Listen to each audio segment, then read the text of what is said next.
Hello, and welcome to Horns of a Dilemma, the podcast of the Texas National Security Review, TNSR. I'm Doyle Hodges, Executive Editor of TNSR.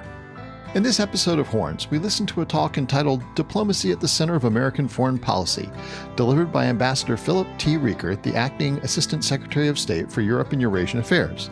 The talk is given at the Robert Strauss Center of the LBJ School at the University of Texas, Austin, is introduced by Professor Stephen Slick, Director of the Intelligence Studies Project, and is hosted by Gabriel Cortez, a Brumley Fellow at the LBJ School. Ambassador Reeker's discussion, while it focuses in part on the increased emphasis on diplomacy in the Biden administration as opposed to the previous Trump administration, really is an overview of European security issues, focusing on the role of Russia, of NATO, and of challenges arising in Eastern Europe and the Balkans, as well as other important European security issues. In light of the recent G7 and NATO summits, it provides an especially illuminating look into the priorities and focus of the Biden administration in this important region. Let's listen in. Good afternoon, everybody. I'm Steve Slick, the Director of the university's Intelligence Studies Project, and it's my pleasure to welcome all of you today, including our special guest, Ambassador Phil Reeker, to this afternoon's webinar on diplomacy at the center of American foreign policy. This is the latest in a series of virtual events held in connection with the Strauss Center's Next Generation Fellows Program. Format's relatively straightforward. Our host, Brumley Fellow Gabriel Cortez, will introduce our guest speaker. After brief prepared remarks, Gabriel will then moderate a question and answer session with the ambassador until our time expires. And you all may start anytime populating the Q&A box on our screen with your questions. So since our academic year is drawing to a close, I'll take this opportunity to congratulate all of our Brumley Fellows for their exceptional work in what's proven, regrettably, to be another challenging year for students of all ages. And Gabriel, I should mention, is emblematic of the quality of our Brumley Fellows. He graduates next month and will immediately begin a new career as a Foreign Service Officer with the United States State Department, where he was previously selected as a Charles Rangel Fellow. Now, before joining us at the LBJ School, Gabriel also served as a Peace Corps volunteer in Ukraine. And he and I have been working together over the past year on a research project into the contributions of diplomatic reporting to U.S. intelligence assessments. So congratulations, Gabriel, on all your terrific work and the boundless opportunities that lie before you. So with that, I'll ask you to introduce our guest today. Thank you very much, Professor Slick, and welcome everybody. Very incredibly excited and honored to welcome our guest today. Acting Assistant Secretary Reeker has led the Bureau of European and Eurasian Affairs at the State Department since March 2019. Ambassador Reeker has had an incredibly distinguished career since joining the Foreign Service in 1992. Ambassador Reeker, prior to his current role, was the Civilian Deputy and Policy Advisor to the Commander of U.S. European Command in Stuttgart, Germany. From 2014 to 2017, he served as the United States Consul General in Milan, covering northern Italy. And that's where I got to know him during my internship there. He has also served as the Deputy Assistant Secretary for the State Department for European and Eurasian Affairs. He's been ambassador to North Macedonia, Deputy State Department spokesman, Deputy Assistant Secretary for Public Affairs, Minister Counselor for Public Affairs at the U.S. Embassy in Iraq, Deputy Chief of Mission in Budapest, and the Director of Press Relations at the State Department, in addition to several other roles. He's, again, very extremely qualified. Ambassador Reeker is a graduate of Yale University and received an MBA from the Thunderbird School of International Management in Arizona. His foreign languages include Italian, Hungarian, Macedonian, and German. Ambassador Reeker, it is a pleasure and an honor to welcome you here today. Well, thanks very much, Gabriel, and thank you, Director Slick. It is really a pleasure for me to join you today, and I'm really honored that Gabriel remembered our time together working at the Consulate General in Milan back in 2015. I served as Consul General there. It is one of our larger consulates or constituent posts, part of the Mission Italy, covering the north of Italy, which in that consular district accounts for about 65% of the GDP of Italy, which of course is one of the world's largest economies. And that year, in 2015, we were participating very actively in the World's Fair, the Milan Expo 2015, which was focused on feeding the planet, food security, and how to feed 9 billion people we expect on this planet by 2050. Our U.S. pavilion, I'm proud to say, with Gabriel's help and the others on the team, was the most popular pavilion at the Milan Expo, which was visited by some 22 million during those 6 months. So that was a great time, great memories. I find myself back here in Washington now in month 27 of what was supposed to be a 6-month temporary assignment as the acting assistant secretary for Europe. But we keep at it. Now, of course, in the last 3 months with a new administration, a very exciting and interesting time. And I'm really pleased I can join you for an important discussion about how the United States is focused now on renewing and revitalizing engagement with the world, but particularly with Europe, at least from the perspective that I share with my colleagues, some 300 people here in Washington, D.C., and over 12,000 people spread across 50 countries in Europe and Eurasia, 79 posts we have, including that great consulate that Gabriel remembers in Milan. I think it's a particularly important time. I don't have to say that to all of you listening and watching today. We face unprecedented challenges, starting with COVID-19. I'm just feeling lucky that I'm alone in this room, so I could take off my mask. Otherwise, here at the State Department, we are wearing masks whenever we're with colleagues, even as people are getting vaccinated more quickly.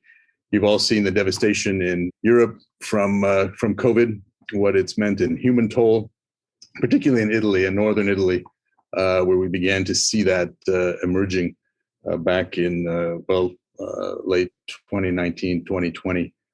But now I think whether in the United States or overseas, we that are involved in diplomacy see that the diplomatic skills are needed to advance our foreign policy between and among countries, whether they're our partners or our competitors.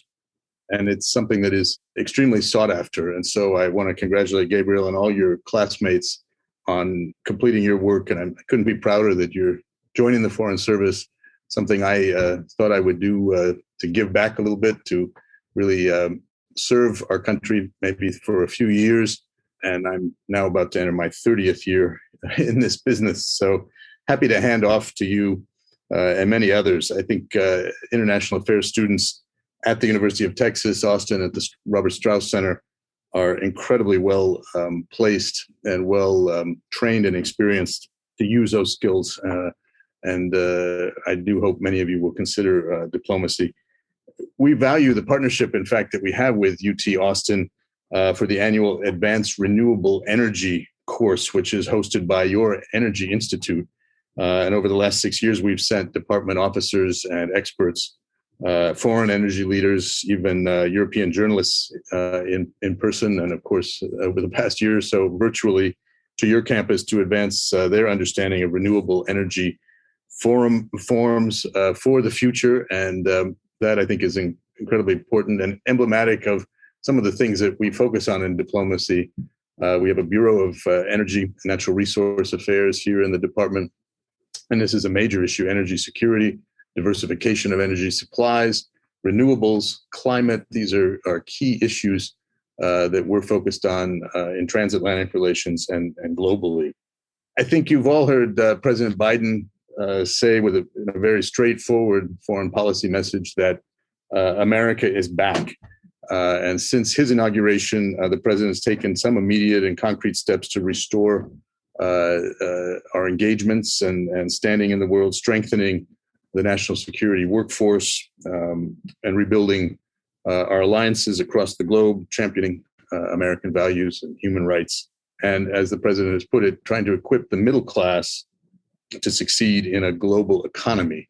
It reminds us that the three pillars of the foreign policy stool really are about security, making sure we are secure as a nation against a variety of threats; prosperity, making sure that we focus on economy and trade, a big part of the post-COVID engagement; and of course about our values, about democracy, and very much under the Biden administration on focusing on what Secretary Blinken refers to as the rules-based international order.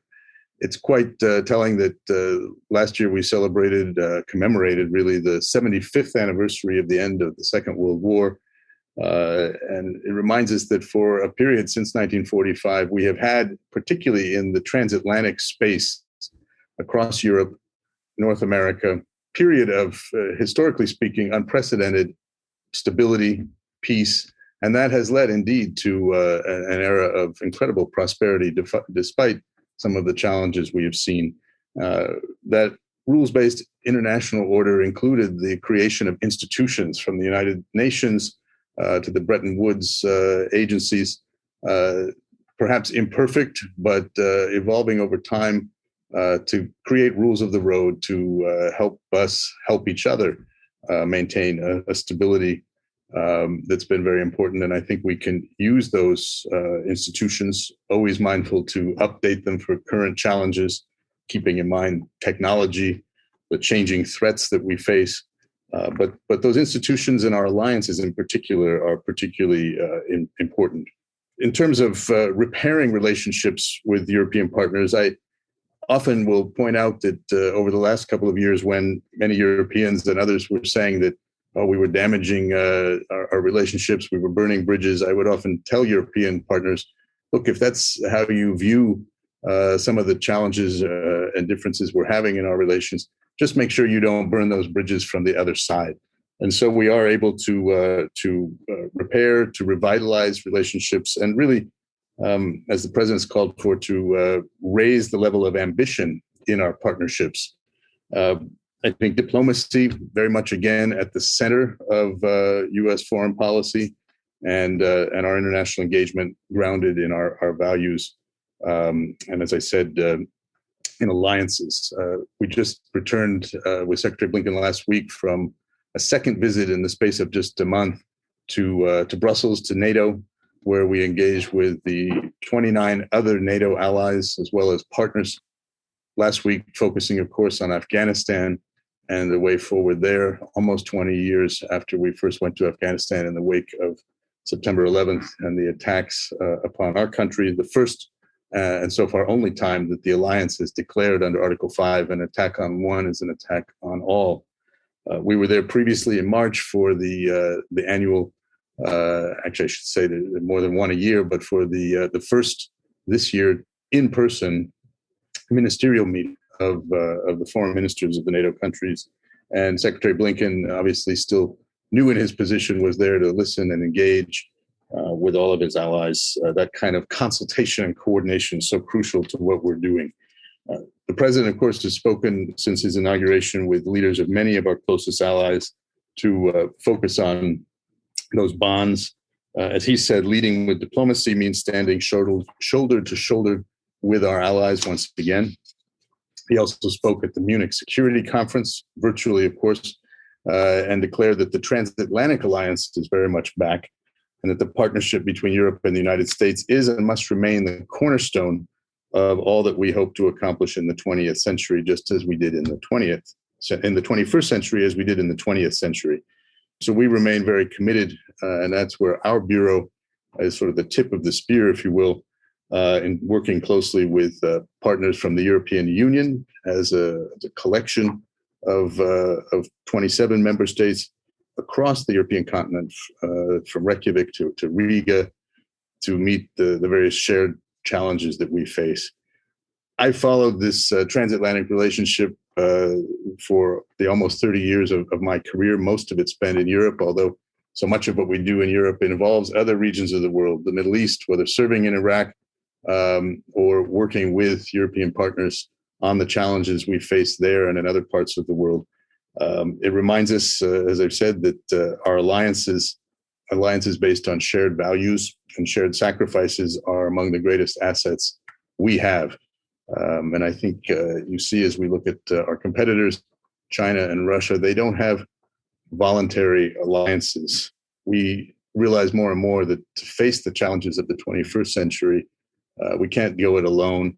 We need to do these things with partners. We certainly can succeed much better with partners. While we don't always see eye to eye with all of our partners in terms of threats we face and how to confront them, we focus on diplomacy to allow us to discuss, to debate, to come to consensus, whether it's at NATO or in organizations like the OSCE, the Organization for Security and Cooperation in Europe, established to help us find peaceful resolutions to conflicts.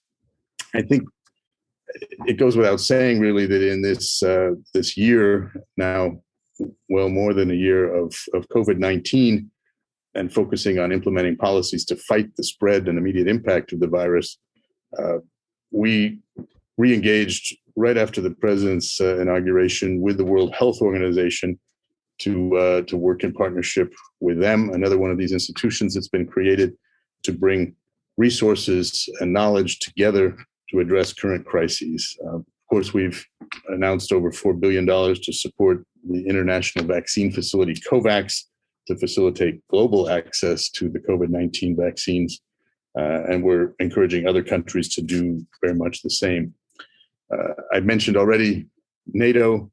That is a key part of our longstanding goal, policy, commitment for Europe of trying to achieve a Europe that is whole, free, and at peace. And I would add extremely prosperous as well. We have underscored to our NATO allies, even expanding the alliance to include North Macedonia, where I served as ambassador some years ago, as the 30th ally of the North Atlantic Treaty Organization. And I think we recognize the significant progress that many of our NATO allies have made in increasing investments in defense, progress towards meeting the famous Wales pledge of spending 2% of gross domestic product on defense expenditures, but really focusing that on expenditure for modernizing equipment for dealing with the new challenges of the 21st century, hybrid challenges, high-tech challenges. Of course, the technology has evolved greatly.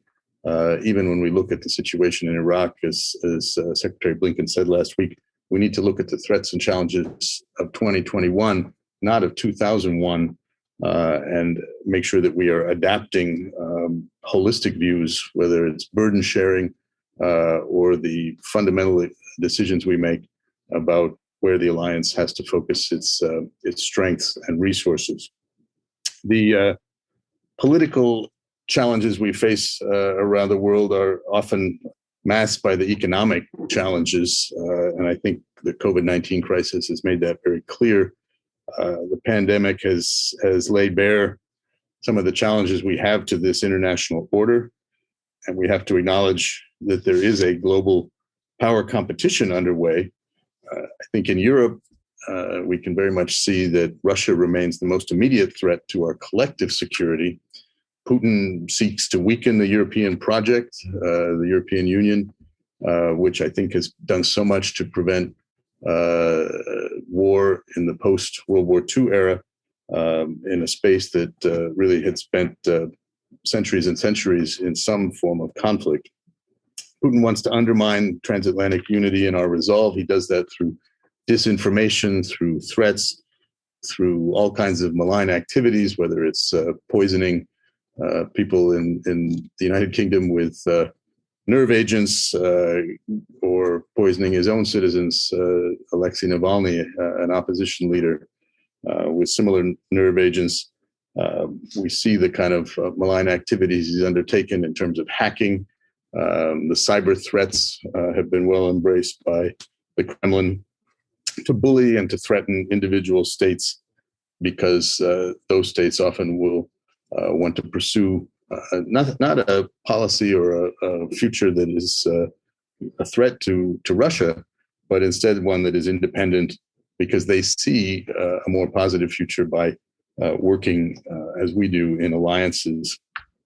I think Moscow has very much sought to pursue hegemony over former Soviet countries and is willing to use military force, as we've seen in Ukraine or Georgia, ignoring their international obligations to accomplish their goals. And we have to be ever vigilant. When I spent time at the U.S. European Command as the senior civilian there, working for the commander, I was able to see the tremendous value of an integrated diplomatic and defense approach to these threats, whether it was Russian behavior in the Black Sea or the Baltic Sea, the Eastern Mediterranean, or indeed the High North and the Arctic.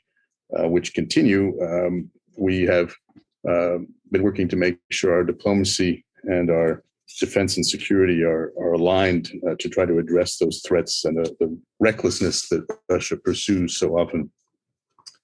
A lot of this is really, of course, about standing up for sovereignty and territorial integrity in Ukraine or in Georgia. As I mentioned, we've seen Russia ignore those ideals and do so in clear violation of principles to which they've signed up.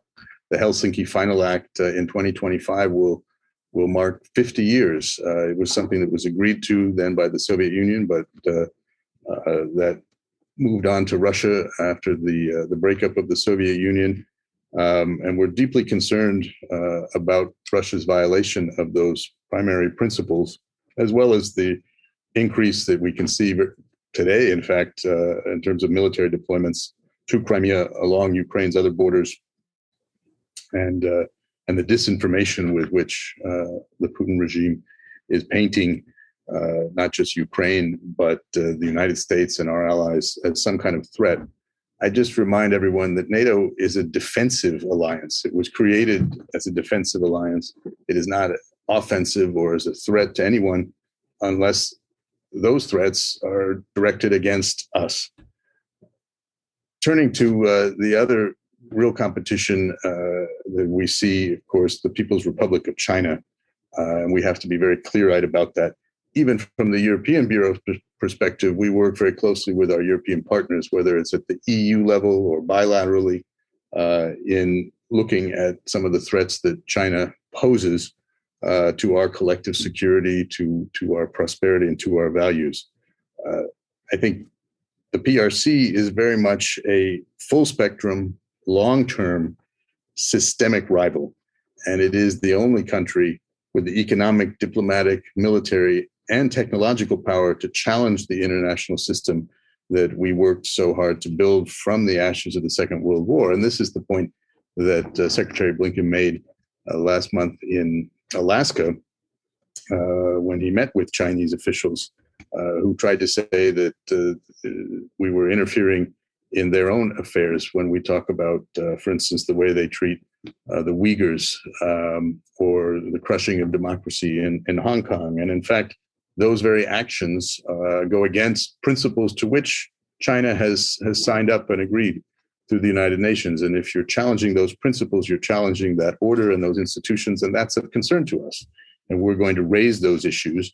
And confident countries should not be so concerned about discussing those issues and differences. What China does is use gray zone tactics to provide leverage over our policies and build long-term strategic advantage. And they have done so also to try to undercut transatlantic links that, as I've indicated, have been crucial to our safety and security for the past 75 years. China participates every single day in intellectual property theft of intellectual properties that has implications for our common defense and the long-term prosperity of our economies, especially with some of the emerging and disruptive technologies. And so China, too, has embarked on this aggressive campaign to rewrite the rules of the international order in a manner that favors their sort of techno-autocratic model at the expense of the democratic values and human rights that are so crucial to us. Also, like the Russians, using propaganda, disinformation, and censorship to try to silence its critics. I think the secretary was really on the when he noted that China is the biggest geopolitical test of the 21st century. And at the same time, we've been very clear that we're prepared to have good and constructive relations with China, with Russia, or other adversaries.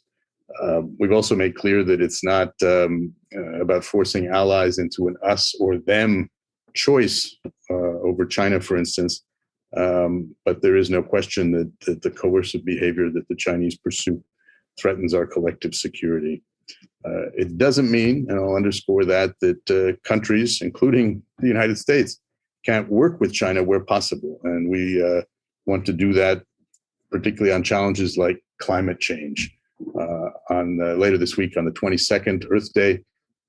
We will host a virtual climate summit to focus on how we can work together, including with countries like China, particularly China, given its economic size and what the impact they have on not just economy, but on global climate, the impact there and health security.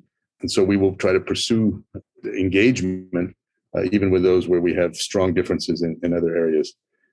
We do need to navigate challenges like climate, again, together with partners. And that means working with our allies to close gaps in areas like technology and infrastructure. And that is very much a part of what we are engaged on every day. We need an agile and talented workforce that leverages America's diversity as a force multiplier. And I think you've heard this talked about by the president, certainly by the Secretary of State, affirming in the early documents outlining our national security strategy objectives that we must prioritize diversity and equity and inclusion and accessibility as a national security imperative to ensure that we're getting critical perspectives and talents represented within our national security workforce. So here in the European Bureau, the largest of the regional bureaus in the State Department, we focus a lot on attracting and maintaining team members who have distinctive talents and experiences and backgrounds in a broad way so that we can put together a team to focus on European, transatlantic, and Eurasian relations for the department. And that helps us advance our own collective abilities. Here in the department, I'm proud that we unveiled the first diversity, equity, and inclusion strategic framework. And we're very much utilizing that as we recruit within the Foreign Service or our civil service to bring on new generations into the State Department. In March, we highlighted women in our bureau who were advancing U.S. foreign policy and national security efforts in the U.S. and across Europe. I was very pleased this morning to listen in on phone calls between our new Deputy Secretary of State, Ambassador Wendy Sherman, who is a longtime friend and colleague and mentor, and my wife happens to be her executive assistant. She is the first woman to be named Deputy Secretary of State, and that's a big step. She came on board and was sworn in last week after being confirmed by the Senate. And she held a string of calls with European counterparts this morning. So she's very much supportive of our efforts to show not only diversity in what we're doing, but that we are looking at inclusion in terms of analyzing and thinking about the challenges that face us and how to approach them. So I just close by saying to all of you at UT, as you embark on the next chapters of your professional careers after graduation, I'd reiterate that the Department of State is very committed to an inclusive and empowering work environment. And I hope you will, like Gabriel, think of the Foreign Service exam. And we have lots of resources online and in person to have you take a look at us, bring your talents to this, what I think is a very important institution, the Department of State, but one that is not only diverse in its workforce, but incredibly diverse in the work we do and the themes and topics that we have to focus on. National security it requires us to be aware and tracking all matter of interest. It's not just about political parties and global fora and summits. Every day, we are focusing with our colleagues in the intelligence community, at the Pentagon and across the global combatant commands, and of course, coordinated by the National Security Council at the White House on keeping Americans safe, prosperous, and representing our values in the world. Great. Thank you so much, Ambassador Reeker. That was really excellent opening remarks. I'm going to start it off with a question of mine as we're waiting for questions to roll in from the audience. U.S. relations with Russia continue to face many challenges, including the recent developments that you mentioned, the imprisonment of Alexei Navalny, the Russian military buildup near Ukraine. How is the Biden administration balancing the need to hold Russia to account, but while also maintaining working partnerships in areas of national interest? It's an excellent question, Gabriel, and very timely. One of the first things that President Biden did coming into office was to extend the treaty to put a hold on what we call the START Treaty, the New START Treaty, which was going to expire. And the administration chose to do that for 5 years to give us a place to work together on arms control, and has made very clear to the Russians that we like to explore strategic stability through talks, and yet being very clear at the same time that we have real concerns with some of the Russian activities. We undertook a review, as we mentioned, of things like the hack, the so-called SolarWinds hack, interference in our elections, the treatment of Alexei Navalny with illegal nerve agents, and this kind of activity. And the president's very clear, we're going to address those things, but yet we're ready to work with Russia on areas of mutual interest, and we think there are plenty of them. And that's the way we're moving forward. You'll note that he invited President Putin to have a meeting. So we're looking forward to hopefully the Russians responding to that and having some kind of a presidential summit in coming months this summer in Europe. President Putin will participate in this climate summit that the White House is hosting later this week virtually. So it shows we can work in certain areas. I think climate is one.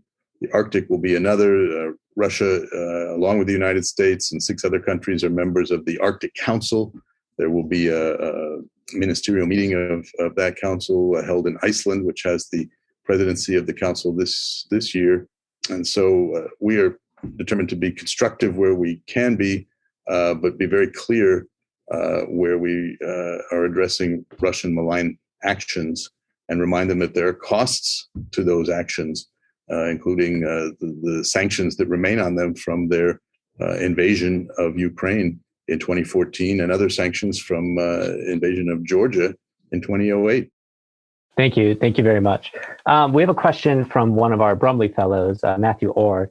He wants to know a little bit about U.S. initiatives in Belarus currently, because, as we know, the protests that happened in Belarus many months ago have kind of hit a plateau, and we haven't seen a lot of progress in terms of democracy in Belarus.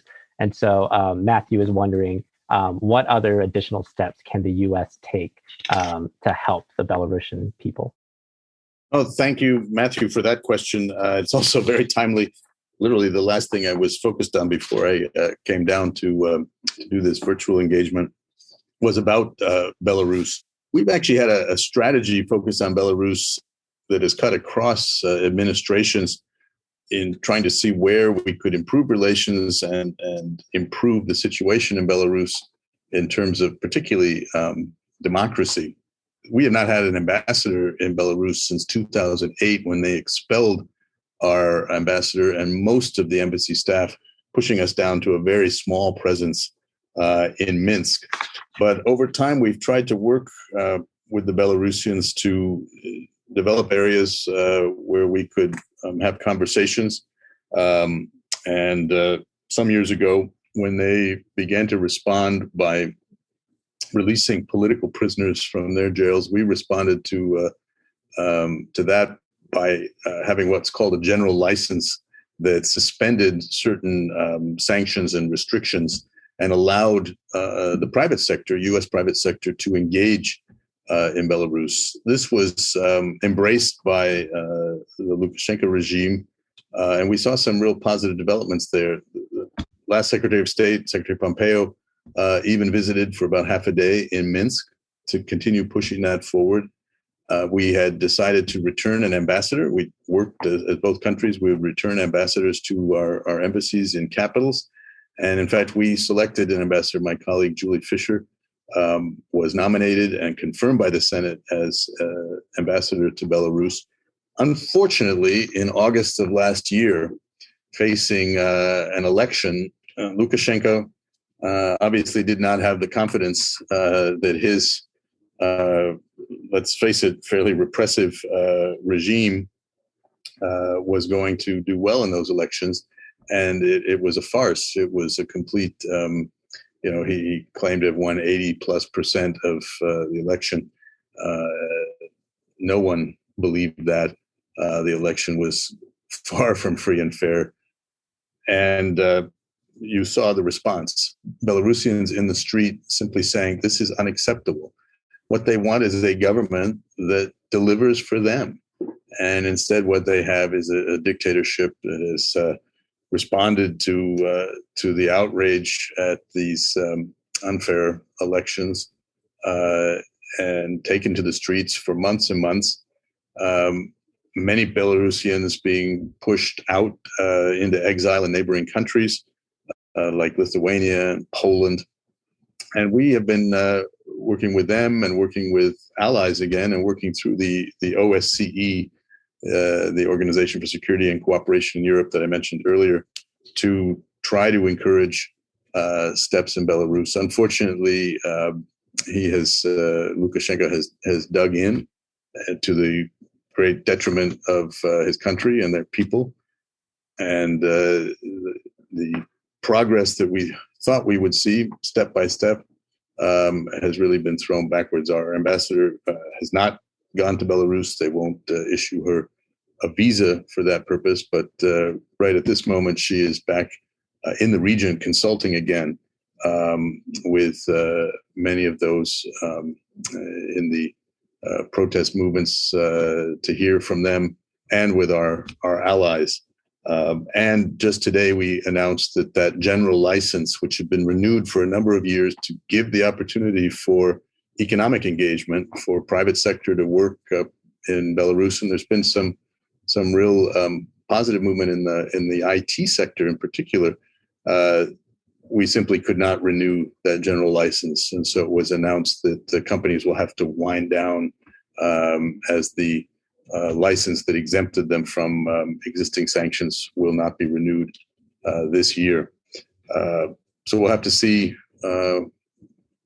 when and what Lukashenko decides to do when he's prepared to actually deliver for his own people the kind of government that they're clearly asking for.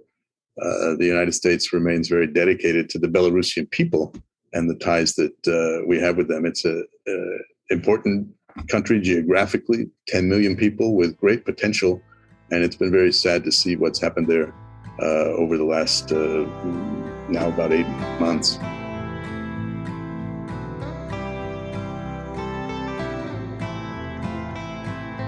Thank you for listening to this episode of Horns of a Dilemma, and please don't forget to visit our website at tnsr.org.